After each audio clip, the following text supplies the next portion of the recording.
Praise the lord. ఈ ఉదయకాల సమయం మీ కొరకు ప్రార్థించాలని అయితే ఆశపడుతున్నాను. ఈ ఉదయకాల సమయంలో చాలామంది జారత్వం, దేవుడు దీన్ని చాలా అసహించుకుంటారు అనమాట. చాలామంది యవ్వన వయసులో ఉన్నవారు ఇలాంటి పని చేస్తుంటారు, జారత్వం, జారిపోతుంటారు అనమాట. ఈ జారత్వం నుంచి ఎలా బయటపడాలి, మా పరిస్థితి ఏంటిని చాలామంది బాధపడుతుంటారు. వాళ్ళ కొరకు మనము ప్రార్థన చేద్దాము. దేవుడు ఖచ్చితంగా ఈ జారత్వం నుంచి వారిని విడిపించి, దేవుడు ఖచ్చితంగా వారిని పరిశుద్ధపరిచి ఆయన నిమిత్తము వాడుకున్నాగా మనం ప్రార్థన చేస్తాం. రెండు తలలు ఉంచండి, ప్రార్థన చేసుకున్నాం. మహాపరిశుద్ధుడ, ప్రేమ, నమ్మకం గల మా తండ్రి, మీకు వందనాలు, స్తోత్రాలు, కృతజ్ఞతలు చెల్లిస్తున్నాం. ఉదయకాల సమయంలో మరొకసారి మరొక నూతన దినాన్ని మాకు బహుమానంగా ఇచ్చారు. కృతజ్ఞతలు తండ్రి.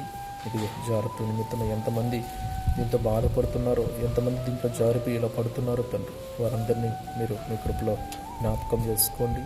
వారిని దర్శించండి, వారితో మాట్లాడండి. వారున్న ఆ బంధకం నుంచి, ఆ సంఖ్యల నుంచి వారికి విడుదలను దయచేయండి, సహాయం చేయండి.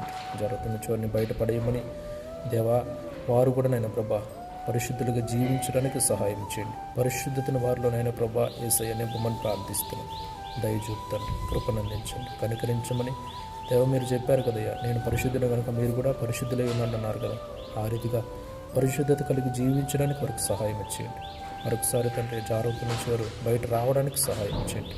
మీ కృపలో భద్రపరచుకోండి, సహాయం చేయండి. క్షేమాన్ని ఇవ్వమని, వారి జీవితంలో మీరు కార్యము చేయమని ప్రార్థిస్తూ, వారందరినీ పరిశుద్ధులుగా ఆయన ప్రభా నిలవబెట్టమని ప్రార్థిస్తూ, మీకే వందనాలు, స్తోత్రాలు చెల్లించుకోండి. దయచూపమని, కృపని ఇవ్వమని, కనికరించమని యేసయ్య అతి పరిశుద్ధ నామములో ప్రార్థించి స్తుతించి గణపరిచి వేడుకుంటున్నాము తండ్రి.